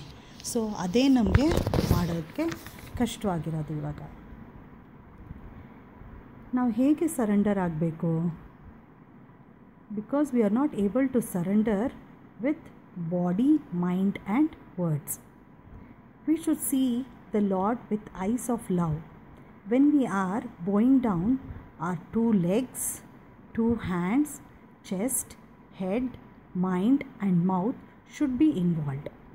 ಅಂದರೆ ನಾವು ಸರೆಂಡರ್ ಆಗುವಾಗ ನಮ್ಮ ಮನಸ್ಸು, ದೇಹ ಮತ್ತು ಮಾತುಗಳು ಎಲ್ಲನೂ ನಾವು ಭಗವಂತನಿಗೋಸ್ಕರ ಶರಣಾಗಬೇಕು. ಸೊ ನಾವು ಹೆಂಗೆ ಸರೆಂಡರ್ ಆಗಬೇಕು? ನಾವು ಭಗವಂತ ನೋಡುವಾಗ ಭಕ್ತಿಯಿಂದ ಪ್ರೀತಿಯಿಂದ ಭಗವಂತನ ನೋಡಬೇಕು ನಮ್ಮ ಕಣ್ಣುಗಳಿಂದ. ಹಾಗೆಯೇ ನಾವು ಹೇಗೆ ನಾವು ಕಣ್ಣುಗಳಿಂದ ನೋಡ್ತೀವೋ ಹಾಗೆಯೇ ನಾವು ಭಕ್ತಿಯಿಂದ ಬೋಡೌನ್ ಮಾಡಬೇಕು. ಬೋಡೌನ್ ಅಂದರೆ ಸಾಷ್ಟಾಂಗ ನಮಸ್ಕಾರ ಮಾಡ್ತೀವಲ್ಲ, ನಮಸ್ಕಾರ ಮಾಡುವಾಗ ನಮ್ಮ 2 ಕಾಲುಗಳು, 2 ಕೈಗಳು,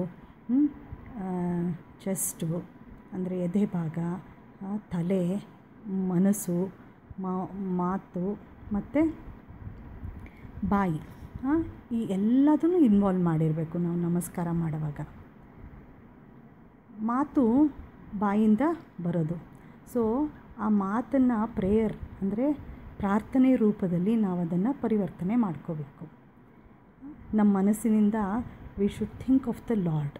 ಅಂದರೆ ಮನಸ್ಸಿನಿಂದ ನಾವು ಭಗವಂತನ ಜ್ಞಾಪಿಸ್ಕೋಬೇಕು. ಆಮೇಲೆ ಆ ಮನಸ್ಸನ್ನು ಭಗವಂತನ ಚರಣದಲ್ಲಿ ಇಡೋ ಹಾಗೆ ನಾವು ಅದನ್ನು ಜ್ಞಾಪಿಸ್ಕೋಬೇಕು.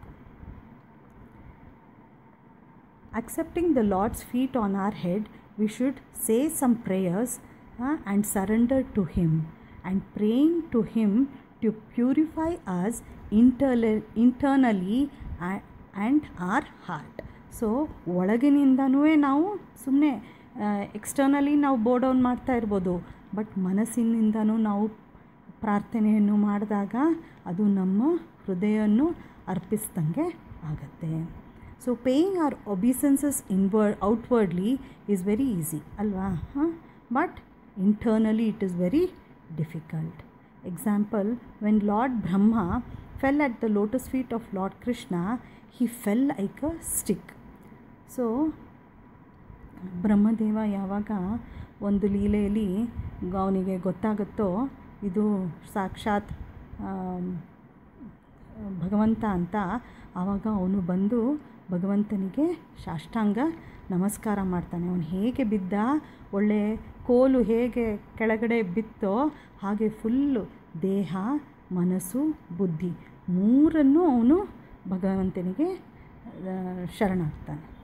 ಸೊ ದಂಡವತ್ means falling like a stick without reservations. ಅದರಲ್ಲಿ ಏನೂ ರಿಸರ್ವೇಷನ್ಸ್ ಇರೋದಿಲ್ಲ. ಲೈಕ್ ಪ್ರೈಡ್, ಅಹಂಕಾರ which refuses us to bow down. ನಮ್ಮ ಅಹಂಕಾರ ಇರೋದ್ರಿಂದ ನಾವು ಬೋ ಡೌನ್ ಮಾಡೋಕ್ಕೆ ಕಷ್ಟ ಆಗುತ್ತೆ ಅಲ್ವಾ. So Prabhupad told, if you bow down every time then our mind will become soft. ಆವಾಗ ಏನಾಗುತ್ತೆ, ರಿಪೀಟೆಡಾಗಿ ನಾವು ಬೋ ಡೌನ್ ಮಾಡ್ತಾ ಇರುವಾಗ, ನಮಸ್ಕಾರ ಮಾಡ್ತಾ ಇರುವಾಗ ನಮಗೆ ಒಂದು ಫೀಲಿಂಗ್ ಬರುತ್ತೆ, ಹೌದಪ್ಪ ನಾನು ನಮಸ್ಕಾರ ಮಾಡಬೇಕು ಅಂತ. So we should bow down without hesitation. So ನಾವು ನಮಸ್ಕಾರ ಮಾಡುವಾಗ ಮನಸ್ಸಲ್ಲಿ ಏನೇ ಇದಿಟ್ಕೋಬಾರ್ದು. ಸೊ ಒಂದೇ ಗುರು ಶ್ರೀ ಚರಣಾರವಿಂದ. So Prabhupad used to say, stay in India, and told that in present Krishna consciousness, so we should keep up his words. So Prabhupad ಹೇಳಿದ್ರು, ಇಂಡಿಯಾನಲ್ಲಿ 100% ಕೃಷ್ಣ ಕಾನ್ಷಿಯಸ್ ಇದೆ. ಸೊ ಅದಕ್ಕೆ ನಾವು ಅದನ್ನು ಅಲ್ಲಿಗೆ 100% ತರೋಕ್ಕೋಸ್ಕರ ನಾವು ಅದನ್ನು ಕಷ್ಟಪಟ್ಟು ಈ ಕೃಷ್ಣ ಕಾನ್ಷಿಯಸ್ನ ಎಲ್ಲರಿಗೂ ತಲುಪಿಸ್ಬೇಕು. But going down in the beginning is the Atmanivedanam. ಆತ್ಮನಿವೇದನಂಗೆ ಬಿಗಿನಿಂಗ್ ಯಾವುದು, ನಾವು ಶರಣಾಗತವಾಗೋದು, ಅಂದರೆ ಅಟ್ಲೀಸ್ಟ್ ಫಿಸಿಕಲಿ ನಾವು ಬೋ ಡೌನ್ ಮಾಡೋದು. ಶಿಷ್ಟಾಷ್ಟಕ ವರ್ಸಲ್ಲಿ ತೃಣಾದಪಿ ಸುನಿಚೇನ is very important, and we should be the servant of the Lord. So ಶಿಷ್ಟಾಷ್ಟಕದಲ್ಲೂ ಶ್ರೀ ಚೈತನ್ಯ ಮಹಾಪ್ರಭುಗಳು ಹೇಳ್ತಾರೆ, ತೃಣಾದಪಿ ಸುನೀಚೇನ ತರೋರಪಿ ಸಹಿಷ್ಣುನಾಂ ಅಮಾನಿನ ಮಾನಧೇನ ಕೀರ್ತನೀಯ ಸದಾಹರಿ. ಸೊ ಅದು ನಮ್ಮನ್ನು ಸರ್ವೆಂಟ್, ಅಂದರೆ ಭಗವಂತನ ಸರ್ವೆಂಟ್ ಅನ್ನೋ ಒಂದು ಭಾವನೆಗೆ ನಮಗೆ ಮನಸ್ಸಲ್ಲಿ ತರಿಸುತ್ತೆ. So the unconditional surrender or reservation, not only putting the body on the ground, but mind, words, soul is involved. So ಎಷ್ಟು ನಾವು ಅನ್ಕೋತೀವಿ, ಬರೀ ನಮಸ್ಕಾರ ಮಾಡುವಾಗ ಬರೀ ನಮ್ಮ ದೇಹ ಒಂದೇ ನಾವು ಮಾಡಬೇಕು ಅಂತ. ಆದರೆ ಇಲ್ಲಿ ಪ್ರಭುಪಾದರು, ಗ್ರೇಟ್ ಆಚಾರ್ಯರ್ಸ್ ಎಲ್ಲರೂ ಹೇಳ್ತಾರೆ, ನಮ್ಮ ಮನಸ್ಸು ಮತ್ತು ಮಾತು ಮತ್ತು ಸೋಲು ಎಲ್ಲನೂ ಇನ್ವಾಲ್ವ್ ಆಗಿರಬೇಕು ನಮ್ಮ ದೇಹದ ಜೊತೆಗೆ ಅಂತ.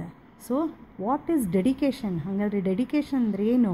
Anything, anywhere, any time. So ಇದು ಡೆಡಿಕೇಶನ್ನು.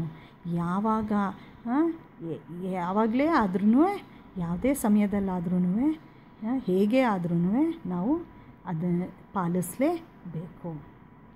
ಅದು ಡೆಡಿಕೇಶನು. ಇದಕ್ಕೆ ಬೆಸ್ಟ್ ಎಕ್ಸಾಂಪಲು ಹನುಮಂತ. ಸೊ ಆತ್ಮನಿವೇದನೆ ಅಂದರೆ surrendering one self with body and mind and ego. ಅಹಂಕಾರವನ್ನು ನಾವು ಸರೆಂಡರ್ ಮಾಡಬೇಕು ಭಗವಂತನಿಗೆ. ಈಗೋ ಅಂದರೆ ಏನು? ಎಡ್ಜಿಂಗ್ ಗಾಡ್ ಔಟ್, ಅಂದರೆ when Lord is out of our life then ego erupts within us. So ಆ ಈಗೋನ ನಾವು ಕಮ್ಮಿ ಮಾಡಬೇಕು ಅಂತಂದರೆ, ಭಗವಂತನ ನಮ್ಮನ್ನು ಹತ್ತಿರ ಕರ್ಕೋಬೇಕು ಅಂತಂದರೆ ನಾವು ಆ ಈಗೋ ಅಹಂಕಾರವನ್ನು ಬಿಡಬೇಕು. ಸೊ ಈಗೋ EGO ಅಂದರೆ ಎಡ್ಜಿಂಗ್ ಗಾಡ್ ಔಟ್.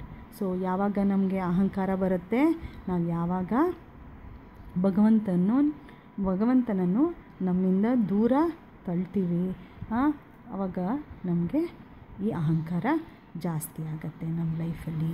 ಸೊ ಅದಕ್ಕೆ ಆದಷ್ಟು ನಾವು ಯಾವುದೇ ವೈಷ್ಣವರನ್ನು ನೋಡಿದ ತಕ್ಷಣವೂ ಅವರಿಗೆ ಮನಸ್ಸಲ್ಲಾಗಲಿ ಅಥವಾ ಫಿಸಿಕಲ್ಲಾಗಲಿ ಅವ್ರಿಗೆ ನಾವು ಬೋಡೌನ್ ಮಾಡಬೇಕು. ಆವಾಗ ನಮ್ಮ ಅಹಂಕಾರ ಕಮ್ಮಿ ಆಗುತ್ತೆ.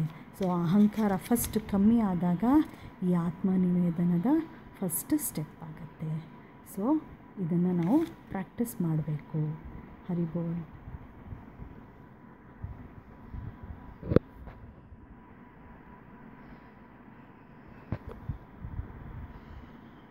ಸೊ ಇಲ್ಲಿಗೆ ನನ್ನ ಕ್ಲಾಸನ್ನು ಮುಗಿಸ್ತೀನಿ. ನಿಮ್ಗೆಲ್ಲರಿಗೂ ಧನ್ಯವಾದ.